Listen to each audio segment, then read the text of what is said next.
প্রতি দেশে ঘটে গেল এক হৃদয় বিদারক এক দুর্ঘটনা। উত্তরার মাইলস্টোন স্কুল অ্যান্ড কলেজে বিমান বাহিনীর প্রশিক্ষণ বিমান বিধ্বস্ত হয়ে পাইলট সহ প্রাণ হারান অনেকে। সারা দেশ যখন শোকে স্তব্ধ, তখন এই ঘটনাকে পুঁজি করে সোশ্যাল মিডিয়া চলছে আওয়ামীপন্থীদের নানা বিভ্রান্তিকর তথ্য ছড়িয়ে পড়ছে, যা জনমনে প্রশ্ন তৈরি করছে। এমন সময়ে তথ্য যাচাই করাই হোক আমাদের মূল দায়িত্ব। কিছু মানুষ সেই শোককে এখন রাজনৈতিক অস্ত্র বানাতে মরিয়া। তারা সামাজিক যোগাযোগের মাধ্যমে ছড়াচ্ছে একের পর এক ভয়ঙ্কর, প্রমাণহীন ও মনগড়া গুজব। চলুন দেখি কি বলা হচ্ছে এবং বাস্তবতা আসলে কি।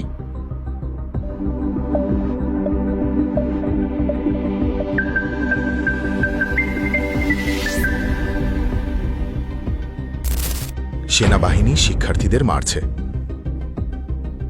বাস্তবতা, এটি একটি অতিরঞ্জিত উদ্দেশ্যমূলক মিথ্যা। ঘটনাস্থলে বিপুল জনগমন থাকায় উদ্ধার কাজ ব্যাহত হচ্ছিল।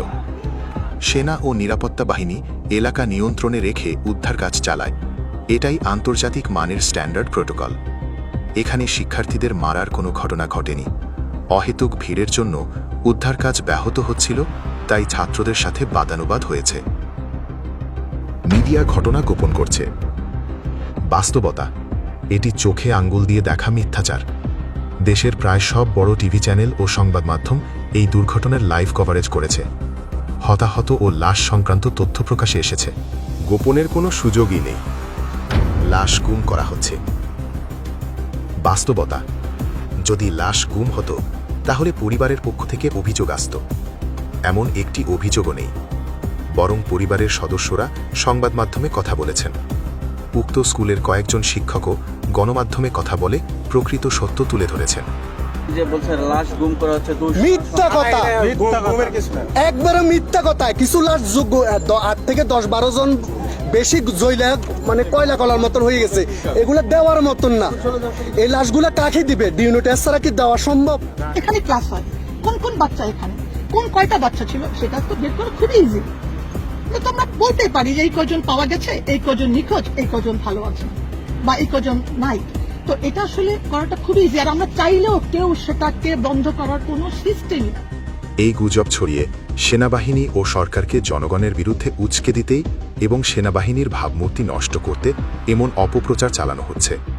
তারপর এই গুজবের সাথে বাড়তি মাত্রা যোগ করে অ্যানোনিমাস মেইন পেজ নামে এক পেজ দাবি করে তারা আগাম নাকি সতর্কবার্তা দিয়েছিল। পরবর্তীতে জানা যায় এই পেজটি চালাতো 4 জন স্ক্যামার ও বেটিং চক্রে জড়িত। এই পোস্টের সাথে এই ঘটনার কোনো সম্পর্ক নেই।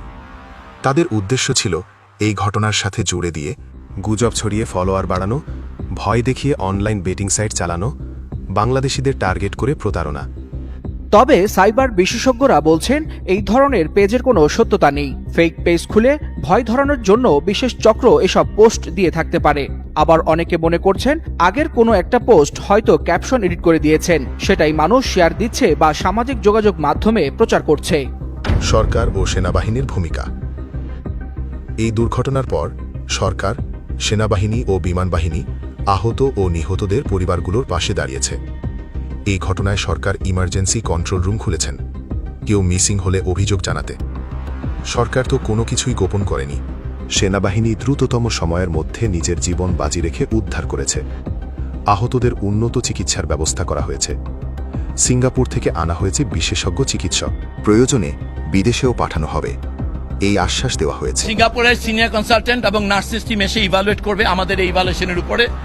এইখানে যে সুযোগ সুবিধা আছে সেগুলো দিয়ে চিকিৎসা করা হলে, সম্ভব হলে ওনারা ওখান থেকে আরো যদি প্রয়োজনে জনবল পড়ে তাদের আনবে। সরকার ক্ষতিপূরণ ও পুনর্বাসনের ব্যবস্থাও গ্রহণ করেছে।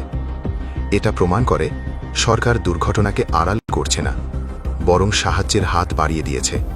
উত্তরা মাইলস্টোন স্কুল ট্র্যাজেডি একটি দুঃখজনক দুর্ঘটনা, কিন্তু অনলাইনে প্রচারিত পরিকল্পিত হামলা, লাশ গোপন বা মিডিয়া ব্ল্যাকআউট অভিযোগগুলো এখন পর্যন্ত সবকিছুতেই তথ্য প্রমাণবিহীন। সময়ের সঙ্গে সঙ্গে একে একে সব গুজবই ভিত্তিহীন ও উদ্দেশ্য প্রণোদিত বলে প্রমাণিত হয়েছে। শোকের এই সময়ে আমাদের কর্তব্য ছিল গুজব না ছড়ানো, বরং দায়িত্বশীলভাবে সত্যের পাশে দাঁড়ানো, এবং আহতদের চিকিৎসায় সহায়তা করা এবং ক্ষতিগ্রস্ত পরিবারগুলোর পাশে দাঁড়ানো। এই মানবিক দায়িত্বগুলোই হওয়া উচিত আমাদের অগ্রাধিকার। ট্র্যাজেডিকে ঘিরে কেউ যেন বিভ্রান্তি বা বিদ্বেষ ছড়াতে না পারে, সেটিই হোক আমাদের নৈতিক দায়বদ্ধতা। তথ্য যাচাই করুন, গুজব থেকে সতর্ক থাকুন।